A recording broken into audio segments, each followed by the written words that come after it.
Bonjour, bonsoir, chères toutes, chers tous. Quelle que soit votre position sur la petite planète bleue, je vous dis Otep, Otep, Otep. Que les bénédictions soient, que la lumière engendre toujours la lumière, éternellement la lumière. Abba, Rei, Ka, Djed, Abba, Rei. Ainsi sont appelés les différents esprits, les différents actes pour incarner la lumière dans sa profondeur. Je suis El Mancio Godson. L'une des plus vieilles tactiques de guerre et de combat, connue depuis par ceux qui maîtrisent l'art du combat et de la guerre, c'est que si vous ne pouvez affronter directement votre adversaire ou ennemi, la meilleure tactique, c'est d'avoir au moins la capacité de se faufiler, de vous faufiler. C'est d'avoir la possibilité de savoir vous cacher. L'art de la dissimulation. Savoir disparaître à la vue de votre adversaire, de telle sorte qu'il ne puisse vous voir. En somme, il s'agit simplement de savoir se cacher. Lorsque l'on n'est pas prêt ou lorsqu'on ne dispose pas encore de toutes les ressources nécessaires, il faut utiliser l'art de se cacher, la diplomatie de se dissimuler. Aujourd'hui donc, je vais vous inviter à suivre cette capsule qui porte sur « Voici pourquoi vous devez cacher votre âme de la sorcellerie, des sorciers et des sorcières. » Et vous comprenez déjà que je voudrais introduire en disant que si dans ce combat-là, dans cette bataille, dans cette guerre, si vous ne savez pas vraiment comment affronter votre adversaire, vous devez tout au moins savoir comment vous cacher. Et ce art, il est très ancien, il est connu de tous les mages, de tous les magiciens et de tous les magistes. C'est de développer l'art de l'invisibilité ou l'art de la dissimulation. Et ça également, ce sont des techniques que vous devez connaître. Il est très important de savoir que de telles choses existent. Ce n'est pas tous les combats qu'on peut gagner tout de suite. Ce ne sont pas toutes les batailles qu'on peut mener immédiatement. Lorsque vous savez que vous n'avez pas la disposition intérieure nécessaire, adéquate, pour pouvoir mener une bataille, un combat, vous devez au moins développer l'art de vous dissimuler. Depuis l'Antiquité, plusieurs magiciens avaient développé la capacité de cacher leur âme. Oui, on peut cacher son âme. Pourquoi est-ce qu'il faut cacher son âme? Vous savez, la sorcellerie utilise surtout une dimension que nous appelons généralement la quatrième dimension. C'est la dimension qui s'offre la possibilité de modifier le passé ou le futur. C'est la dimension où se trouve votre énergie de vitalité. C'est la dimension que nous appelons dans l'ancienne Égypte le Ka, le monde double. Le corps double, c'est également le monde double.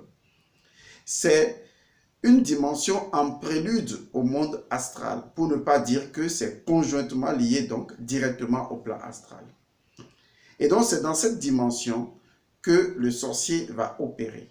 Et pour opérer, il faut qu'il trouve quelque chose sur laquelle agir. Il faut qu'il trouve naturellement votre âme. Et généralement, le sorcier va opérer dans le sommeil. Parce que dans le sommeil, vous êtes inconscient. Vous n'êtes pas conscient dans le monde invisible. Le sorcier, lui, il est conscient dans le monde invisible. Et donc, il a l'avantage sur vous. En somme, cela se présente de la façon suivante. Imaginez dans le monde physique, on vous bande les yeux. D'accord? Vous avez les yeux bandés, on vous a fermé les oreilles. En fait, on vous empêche de constater, vous voyez, d'utiliser vos sens pour constater le monde extérieur. Du moins, même si vos sens constatent le monde extérieur, vous n'avez pas une activité consciente dans ce monde. vous êtes totalement inconscient. À la limite, vous êtes passif. Et cette passivité-là est ce qui intéresse le sorcier. Et donc, imaginez la scène que vous êtes dans le monde physique, on vous a bandé les yeux, on a rendu tous vos sens passifs. Et donc, vous déambulez dans un environnement, vous réceptionnez les informations comme un animal, c'est-à-dire qu'un animal a conscience de son environnement, il sait éviter un mur, il sait éviter les choses, il sait passer à côté, mais il n'appréhende pas toujours le danger. Vous savez, c'est comme un insecte qui appréhende son environnement, mais qui n'appréhende pas toujours le danger. Et donc, vu que vos sens sont en état de passivité et que vous êtes comme quelqu'un à qui on a bandé les yeux, eh bien, vous déambulez. Vous voyez, vous n'êtes pas conscient, donc vous déambulez dans cet environnement-là. Et donc, à l'état de rêve, votre corps astral déambule. Or, votre corps astral, à l'intérieur, se trouve l'atome de conscience de l'âme. Votre corps astral déambule dans le monde astral, qui en fait est fait de matière astrale, tout comme le monde physique est fait de matière physique. Et donc, votre âme va déambuler de façon inconsciente, non éveillée, dans une dimension dont il n'a pas forcément conscience consciemment, et une dimension dans laquelle elle n'est pas opérationnelle consciemment. Le sorcier, par contre, tout comme il est opérationnel dans le monde physique, il a tout fait pour aiguiser son acuité sensorielle, et de l'autre côté, en tant que clairvoyant, il arrive donc à être conscient dans le monde du cas, dans le monde double. Et une fois qu'il est conscient dans ce monde double, face à vous qui avez les yeux bandés, et donc vos sens sont dans un état de passivité, le sorcier peut vous proposer, vous voyez, il peut vous diriger à sa guise, il peut vous diriger à sa façon. C'est ce qui amène ce que vous appelez des cauchemars. Un cauchemar, c'est tout simplement une énergie, vous voyez, qui a été créée par un sorcier, par exemple, entre autres, et cette énergie contient en elle-même un ensemble de scènes, comme une cinématique, dans laquelle le sorcier vous suggère d'y entrer, ou vous fait entrer carrément, et vous fait faire une expérience ou des expériences que lui, il avait déjà créées par avance. Donc, il crée un environnement énergétique. Cet environnement énergétique, il vous y fait entrer parce que vous ne savez pas où vous allez, vous ne voyez pas où vous allez. Il vous fait entrer dans cet environnement et une fois que vous entrez dans cet environnement, vous subissez l'ensemble de ces préparations. Mais jusque-là, vous n'êtes pas encore pris au piège. Ce qui va se passer, c'est qu'une fois que vous rentrez dans cet environnement, il va vous utiliser vous-même contre vous-même. Et c'est ce que fait le sorcier. Il vous utilise vous-même contre vous. Et ce qu'il va utiliser de vous contre vous-même, c'est la panique, c'est la peur. Et donc, à partir du moment où vous faites certains rêves, et vous voyez certaines choses se produire, comme par exemple un serpent qui vous chasse, un serpent qui vous mord, ou des gens qui vous pourchassent, un trou dans lequel vous tombez, ou des choses qui tombent sur vous, ou bien vous devenez plus petit que d'habitude, ou bien vous courez mais vous n'avancez pas, vous êtes sur place. Un ensemble de scènes créées de toutes pièces par cette entité-là ou par ce sorcier. Parce que le sorcier peut également envoyer une entité pour créer une entité qui a déjà été préparée, qui a déjà été créée comme telle. Rappelez-vous, une entité, c'est juste une énergie qui possède sa propre récurrence. Donc, c'est une énergie qui a acquis un automatisme. Et donc, le sorcier, il vous propose cette énergie, il vous y fait entrer parce que vous n'êtes pas conscient dans ce monde pour refuser.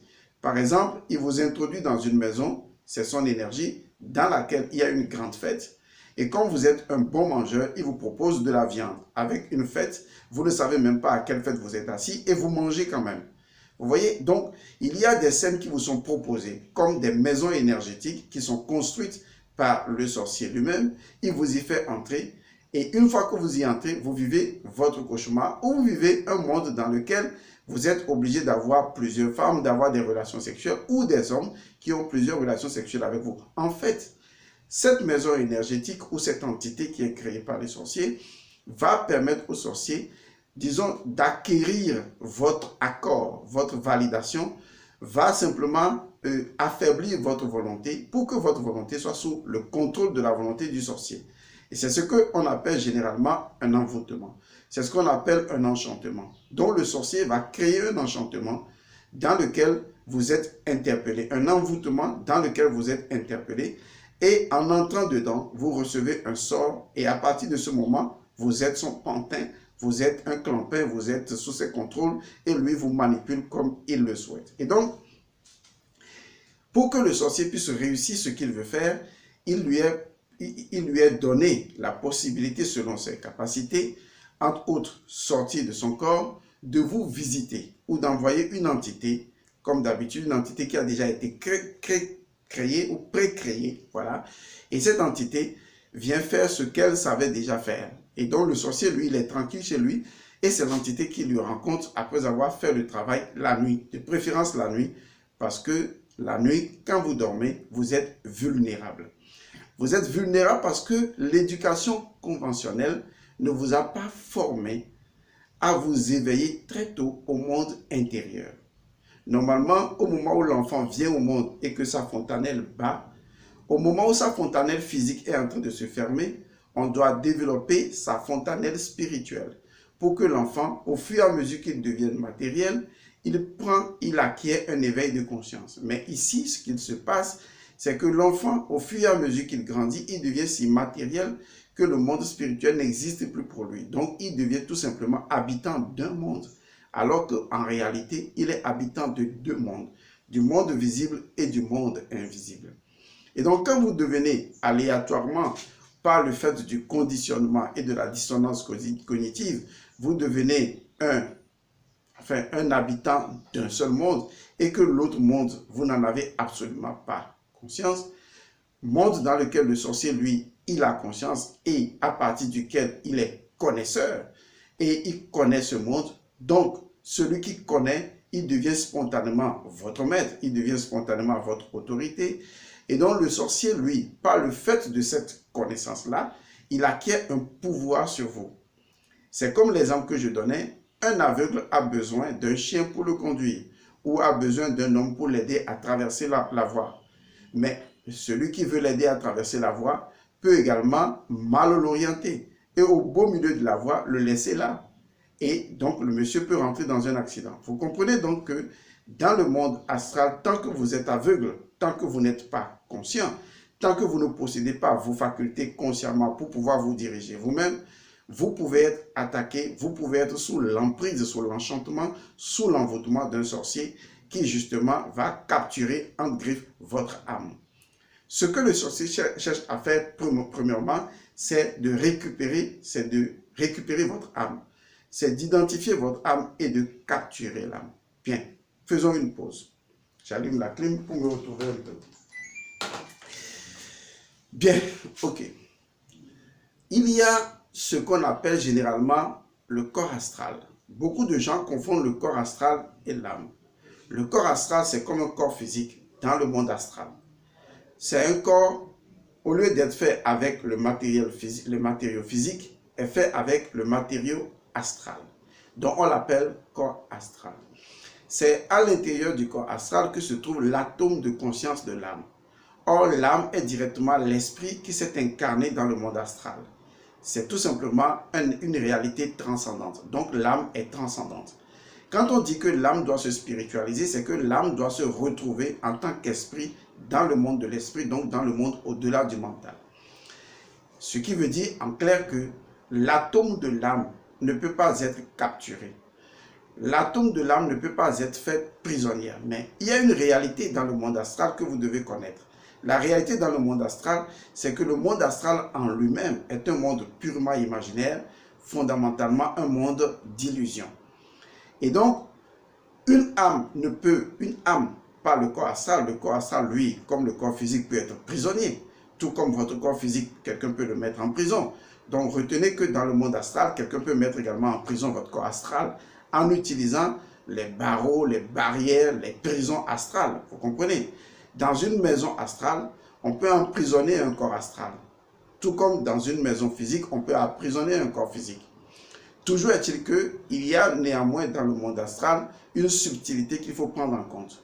Quelqu'un qui est conscient dans son monde astral, eh bien, il peut revibrer son corps astral et traverser même un mur astral, tout comme un corps astral traverse un mur physique.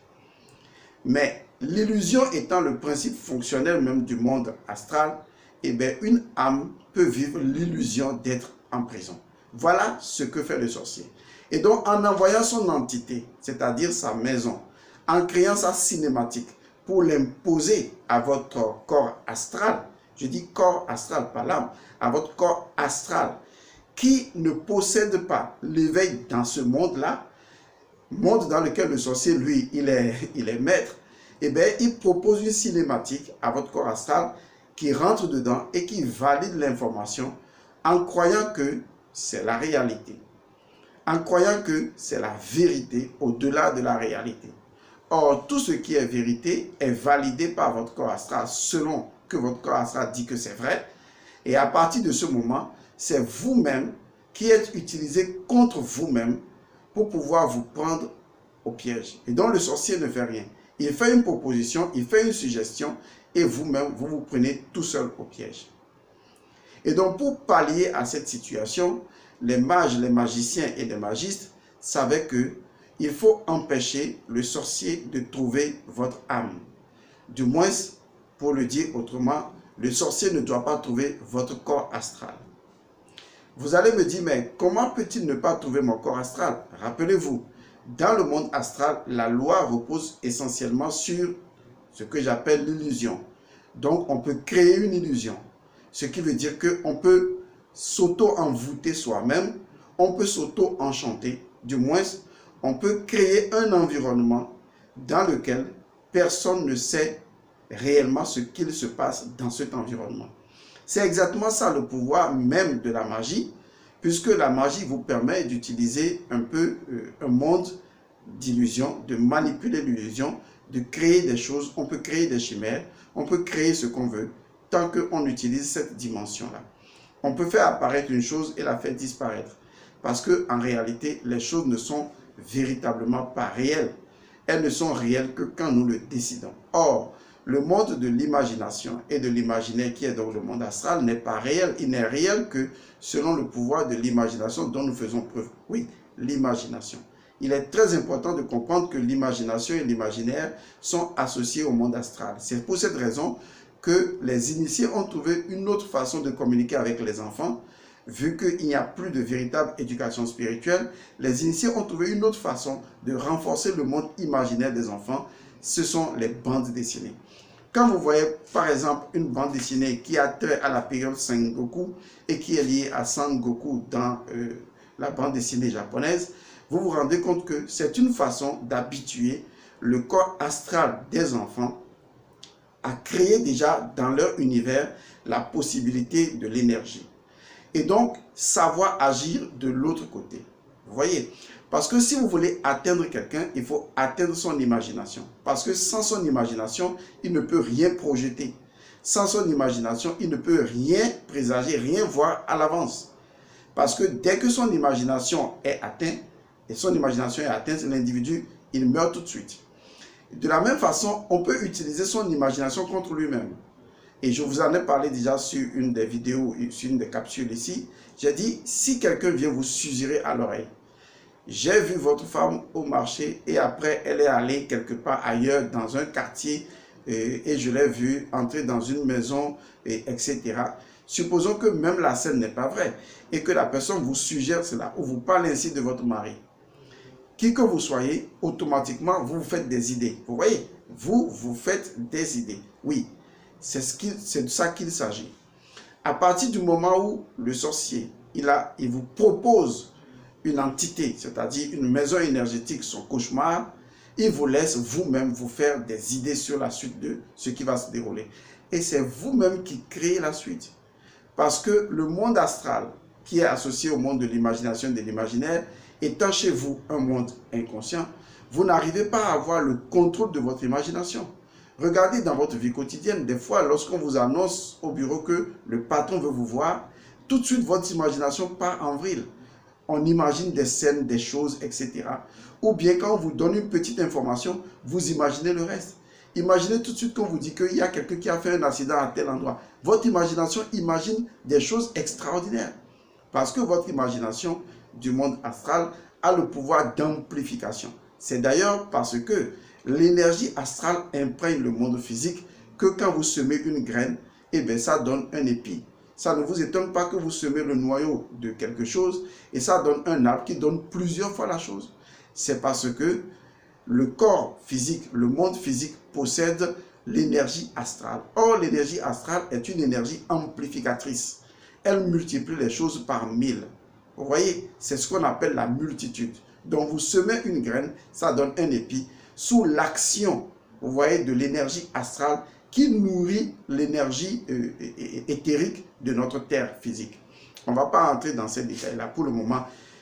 Ce que j'essaie de vous dire, c'est qu'il est important de savoir comment le monde intérieur fonctionne. À partir de ce moment, vous savez que les périodes les plus importantes de votre vie, c'est quand vous dormez et quand vous vous réveillez. Et vous savez que vous pouvez contrôler votre sommeil, tout dépend de la façon dont vous dormez. Et cet enseignement-là, je l'ai déjà donné dans les 5 cours de base pour que l'individu apprenne à être conscient de l'autre côté. De la même manière, quand vous vous réveillez le matin, les premières décisions que vous prendrez, les premières choses que vous ferez, seront également les dernières choses qui contrôleront votre état de rêve.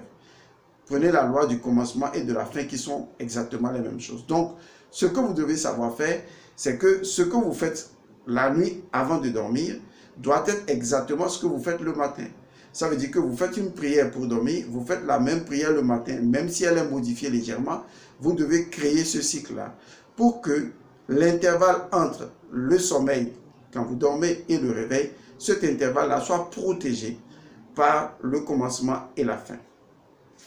Et donc, beaucoup de personnes savaient que l'une des techniques, lorsqu'on ne peut pas combattre un sorcier, lorsqu'on ne peut pas combattre un envoûteur, on ne peut pas combattre un enchanteur, on ne peut pas combattre quelqu'un parce qu'on n'a pas certainement les mêmes capacités que la personne, l'une des techniques, c'est de cacher son âme. En l'occurrence, d'abord, de cacher son corps astral. C'est le principe du camouflage. Vous savez, c'est comme le caméléon, il se met dans un milieu, et bien, il se cache tout simplement. Et beaucoup de personnes ont utilisé d'ailleurs cet animal pour pouvoir fabriquer de ce genre de magie qui permet d'aller camoufler son âme, d'aller cacher son âme dans un environnement même connu. De telle sorte que l'âme est cachée. Et quand le sorcier cherche votre âme, parce qu'il faut qu'il trouve votre âme, ce n'est pas aussi aisé pour lui de trouver l'âme. Bon, c'est vrai, il trouvera l'âme qui est facile à trouver, mais dès qu'il trouve le corps astral, en fait, ici, comprenez que le corps astral n'est pas l'âme, mais pour la compréhension, dès qu'il trouve le corps astral, il va trouver l'âme. Puisque dès qu'il peut influencer votre corps astral, alors que le corps astral est le corps qu'utilise votre âme pour pouvoir s'exprimer, il va influencer également votre perception des choses. Or, le sorcier, c'est justement celui qui fait dans la perception des choses. Il crée une perception. Il va créer une distorsion en matière de perception. Et c'est cette distorsion que vous allez prendre comme la réalité-vérité et vous allez plonger dans ces images psychédéliques, dans sa schizophrénie. Donc, ce que je voudrais vous dire, c'est qu'il existe des techniques qui permettent aux gens de cacher leur âme. Vous voyez, les gens pouvaient vraiment cacher leur âme. Alors, je vais vous donner l'une des techniques. Je vous donne le nom de l'une des techniques qui permet à une personne de cacher son âme. Maintenant, le reste, ce sera avec de la pratique que vous allez y arriver, avec des techniques de concentration, de méditation, que vous allez pouvoir y arriver. Et ça, je pense qu'au fur et à mesure de nos communications, on l'enseignera. Là où je peux encore l'enseigner, c'est dans Sepuram. Vous savez, Sepuram, c'est le service purification et anti-magie noire. C'est encore là que je peux l'enseigner, puisqu'il faut avoir certaines bases pour pouvoir comprendre comment ces genres de techniques marchent. Mais je peux néanmoins vous mettre sur la voie et vous pouvez le trouver ailleurs si vous le souhaitez, puisque je ne cherche pas à vous cacher quelque chose, je cherche simplement à être sûr que vous serez bien formé à partir du moment où vous voulez connaître quelque chose. Et donc, l'une des techniques qui permettent de cacher son âme, de camoufler son âme, c'est d'utiliser simplement de la géométrie sacrée. Vous savez que la géométrie est liée à une énergie, à une vibration. Je vais le dire autrement. Toute vibration crée une géométrie. Est-ce que vous voyez? Toute énergie a sa géométrie. Toute vibration crée une géométrie. Et ça, il faut bien le garder en esprit. La géométrie de notre corps vient d'une vibration spécifique. Cette énergie spécifique-là a créé la géométrie de notre corps. Et donc, cette géométrie que nous avons est différente de la géométrie du corps animal. Mais ce que je veux vous faire comprendre, c'est que toute énergie qui est générée, eh bien, cette énergie va créer une figure géométrique. C'est ce qu'on appelle de la géométrie sacrée. Mais on peut également, étant donné que la cause produit l'effet et que l'effet permet d'agir sur la cause, on peut également, à travers d'une géométrie sacrée, vous voyez, activer l'énergie qui lui correspond. Et c'est justement ce que les magiciens savaient faire. C'est justement ce que les métaphysiciens, les initiés savaient faire. La première figure qui permet, ou la première géométrie qui permet de cacher son âme, c'est la pyramide. Oui, je dis bien la pyramide. La première pyramide qui permet de camoufler son âme, il faut faire attention à ce que je vais dire, c'est le tétraèdre. Le tétraèdre, c'est juste simplement une pyramide, si vous voulez, une géométrie, qui possède un certain nombre de faces. Généralement 6 arêtes, 4 faces. C'est pourquoi on dit tétra. Ça possède 4 faces. Mais ici, je parle vraiment du tétraèdre dit de Platon. Parce que ce sont des géométries qui possèdent des faces régulières. Comme par exemple, généralement quand on parle du tétraèdre, de cette figure à 4 faces, 6 arêtes, 4 pointes ou 4 sommets, on parle généralement de ce tétraèdre-là qui possède une base triangle équilatéral ou équilatéral. Ça veut dire que les triangles qui constituent le tétraèdre sont fondamentalement des triangles équilatéraux. Et donc le tétraèdre est la figure la plus importante qui repose sur la distribution continue de l'akasha. Je dis bien la redistribution continue de l'akasha. C'est l'une des figures les plus puissantes au sein de laquelle vous pouvez cacher votre âme. Je vous assure. Mais attention, il ne s'agit pas d'un tétraèdre. C'est là où se trouve le secret. Parce que vous savez que tout dans l'univers fonctionne à énergie double. D'ailleurs, ce que vous ne savez pas à propos des pyramides, c'est qu'il y a toujours 2 pyramides. Il y a une pyramide pointe en bas, il y a une pyramide pointe en haut, une pyramide pointe en bas. Simplement parce que l'équilibre voudrait que lorsque vous avez les 2 pyramides entrecroisées, vous générez une puissance d'énergie équilibrée. Donc si vous voulez utiliser le tétraèdre pour pouvoir y cacher votre âme, vous devez utiliser le double tétraèdre. Ça veut dire qu'il s'agit d'un tétraèdre dans lequel s'entremêle un autre et les 2 sont complètement entrecroisés. Et c'est à l'intérieur de cette image-là, de ce double tétraèdre, que vous cachez votre âme. La question maintenant serait de savoir comment je peux cacher mon âme à l'intérieur de cette géométrie sacrée. L'essentiel, c'est de savoir qu'il existe une figure sacrée, une figure pyramidale, un genre de polyèdre, double polyèdre qui permet justement de cacher son âme. Ou à la limite même de s'y cacher. Ou visiblement de cacher son cœur. C'est-à-dire de déplacer son cœur et de cacher cela à l'intérieur de cette géométrie et de prononcer les incantations qui sont afférentes. Lorsque le sorcier va commencer à chercher votre âme pour pouvoir nuire à votre âme ou même nuire à votre corps astral, eh bien, il n'y pourra pas. Il ne pourra pas tout simplement. Cela lui sera absolument impossible. Vous allez me demander pourquoi. Et je vais vous expliquer cela un peu de façon scientifico-métaphysique. Vous savez, nous sommes dans un univers à dimensions. Il y a la première dimension, la deuxième dimension, et nous sommes actuellement dans le monde à 3 dimensions. C'est d'ailleurs pourquoi on peut réaliser des polyèdres. Et donc, dans un monde à 3 dimensions où on a la longueur, la hauteur et la profondeur, eh bien, nous pouvons tout voir. Par contre, le sorcier, lui, il voit au-delà de 3 dimensions. Il voit dans la 4e dimension. Vous comprenez? Donc, lui, il voit au niveau de l'énergie, au niveau du cas. Et de là, il peut avoir une vue en surplomb sur le monde à 3 dimensions.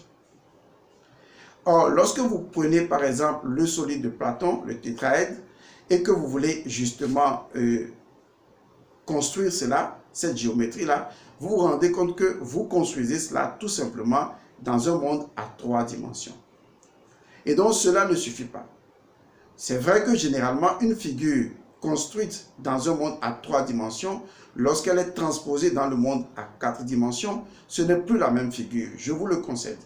Mais pour être absolument sûr que votre âme va s'y cacher et qu'aucun sorcier qui possède une vue à 4 dimensions ne pourra pas voir cette figure-là et même y déceler votre âme, eh bien, il faut construire une figure à plus de 4 dimensions. Est-ce que vous voyez? C'est la raison donc du double tétraèdre qui va vous permettre justement de cacher votre âme. Et donc le sorcier, il va fonctionner comme une petite fourmi qui se retrouve peut-être à 1 dimension ou à 2 dimensions et qui ne sait exactement pas ce qu'il se passe dans la 3e dimension. Tout comme vous et moi aujourd'hui, je parle de façon plate, beaucoup de gens ordinaires ne savent même pas qu'il y a un monde à 4 dimensions. Vous voyez comment est-ce que c'est comme un blackout? Quand vous dites à quelqu'un il y a un monde à 4 dimensions où on voit le passé et le futur en même temps, au même moment où on a la totalité de la conscience de ce monde physique, il vous dit mais c'est pas vrai, est-ce que ce truc existe? Vous voyez? Donc son cerveau n'est pas configuré pour voir ce monde-là. Il n'y aura même pas accès parce qu'il n'y pense même pas. Et quand il pense, c'est une supposition et il n'a pas les éléments factuels qui lui permettraient d'y avoir accès. C'est comme s'il ne voit même pas la porte pour y aller. Et c'est ce qui se passe avec le sorcier. Le sorcier dans son monde à 4 dimensions, plus le monde à 3 dimensions, il voit tout ça. Est-ce que vous voyez? Mais à partir du moment où la dimension dans laquelle vous transposez votre géométrie est plus que 4 dimensions, eh bien le sorcier, il ne voit plus rien. Il va vous chercher partout, il ne va pas vous trouver. Pire encore, si c'est un sorcier négatif, et c'est de ça que je parle surtout, un mauvais sorcier, vu que son énergie est tout à fait lourde et que lui reste même dans le bas astral, eh bien, il lui sera difficile même de voir votre double tétraèdre parce qu'il va se demander, mais c'est où? Et ça peut être juste à côté de lui, il ne voit rien. Parce que sa géométrie à 4 dimensions ne lui permet pas de voir votre double figure magique. Vous voyez, c'est très important de comprendre que la perception est une question de ce que vous appelez d'adhérence de vos capacités à des dimensions. Et donc, il y a une infinité de dimensions. Et si vous êtes dans une dimension inférieure à cause de votre fréquence vibratoire, il y a des choses qui vont vous atteindre. Mais si vous fréquencez à un niveau vibratoire donné et que vous êtes à une autre dimension, même si vous êtes dans la dimension physique et que votre énergie vibre à une dimension supérieure, vous êtes inatteignable. Et donc, si vous connaissez les techniques qui permettent de camoufler les choses en utilisant cette géométrie qui va créer une fréquence vibratoire supérieure à la fréquence vibratoire de la conscience du sorcier élémentaire, je vous assure, cela assurera votre protection. Et donc, voilà ce que je voudrais partager avec vous. Nous verrons comment on pourrait cacher son âme ou se cacher à l'intérieur d'une telle figure, peut-être dans un cours de formation ou peut-être surtout dans ses purables. Je vous remercie et je vous retrouve à la prochaine fois. Paix à vous.